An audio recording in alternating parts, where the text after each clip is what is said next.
ever been on vacation to an exotic place where the travel brochure promises a unique experience and you hope to explore the character of the people and the place in which they live? You realise that there is only a limited amount of time in this place, and possibly you are also limited by finances.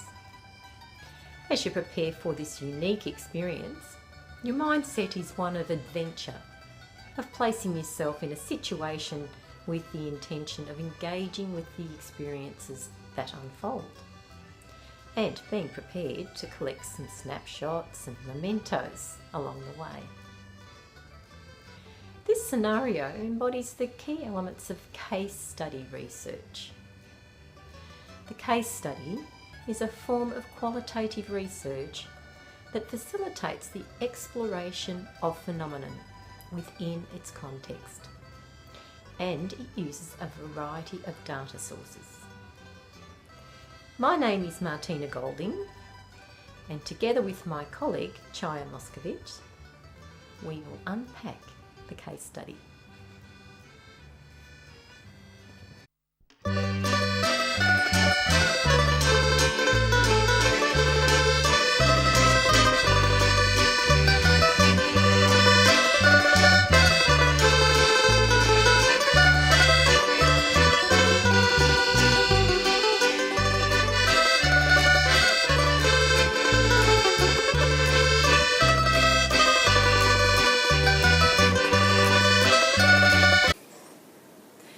Before we unpack the elements of case study methodology, it's important to note that inquiry projects are shaped by the perspective or particular worldview of the researcher.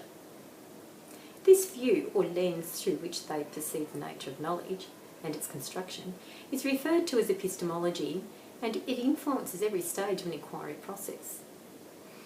For example, the approaches to case study of three prominent methodologists, Robert Yin, Sharon Miriam, and Robert Stake, reflect various positions of epistemological stance. Yin has a positivist view based on valuing empirical observation, and he proposes a meticulous approach to collection of data and its analysis based on a prior theoretical position. Yin wants researchers to be mindful of validity and reliability at every phase of the investigation. Stake, on the other hand, has a constructivist stance in which knowledge is constructed through the interpretation of reality. He contends that there are multiple perspectives and that the role of the researcher is to interpret and to gather interpretations. And for this reason, Stake asserts that a definition of case study isn't possible. Furthermore, the researcher can only report their version of the constructed knowledge. Miriam adds another layer of complexity to Stake's view. She highlights the significance of the interactivity of the social world and the meaning that is made at all levels of the research process, including the reader of the report. She specifies the qualitative case studies involving a particular phenomenon situated in context and time, which is therefore idiosyncratic, characterised by rich, thick description and able to be understood by the reader. By delimiting the qualitative case study in this way, Miriam broadens the definition of case and builds in flexibility to include all manner of programs, social units, processes and institutions. So, the decisions about methodology in qualitative case study will be largely influenced by the researcher's philosophical position. Aspects of research design that are compatible with this epistemology will guide the process of addressing the research questions. The potential for qualitative case study to be a powerful tool of inquiry and evaluation is quite impressive.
consider the phenomenon of case study as our preferred methodology, we'll unpack the benefits of using this type of interpretive research, but also look at some of its limitations and the challenges that face researchers. One of the distinctive benefits of case study research is its flexibility and potential for using multiple data sources that are collected and analysed simultaneously over a period of time. For example, if we peer into our metaphorical holiday case, we can see a variety of data sources such as items of clothing, toiletries, documentation, photographs, souvenirs and other paraphernalia which, taken together, enhances our understanding of the phenomenon under scrutiny. Like a tapestry, the individual strands of data function as coloured threads weaving together to form a more complete picture. Another benefit of this methodology is that it facilitates the deep exploration of complex situations. For example, the artefacts of clothing in our holiday case, such as swimwear, hiking boots and tennis racket, give detailed information about the activities being undertaken. Photographs and documents may reveal significant factors about the genesis and cultural aspects of the phenomenon. Deeper exploration into the bottom layers may reveal nuanced aspirational information from the pages of a personal diary or travelogue. There are some limitations with case study methodology, the main one being its idiosyncratic nature, which means that case studies are often not generalisable to other contexts. Secondly, with the array of multiple data sources, there is the risk of being overwhelmed by the quantity of data, which may become unmanageable. While there are some computer-assisted forms of storing such data, such as the CAQDAS, there is the concern that the researcher may become distanced from the data. Finally, there is the issue of validity and reliability, for without these, the credibility of the study will be at risk. Amongst other measures, researchers must ensure that there is enough detail, there is prolonged exposure to the phenomenon, and that there is sufficient triangulation of the data.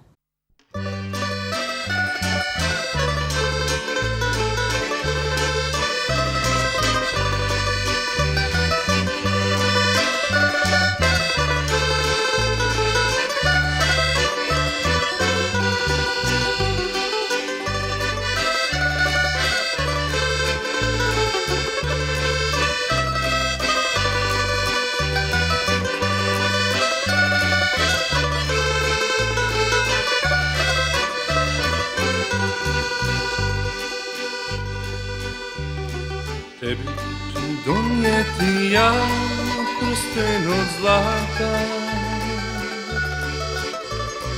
i hoću kucati mila na tvoja vrata. Rukom ću tražiti tvoju, najdraža moja. Za mene postojiš samo ti i ljubav tvoja. Jedna će mandolina svirati ovu noć. Čekaj me, čekaj mila, čekaj jer ja ću doći.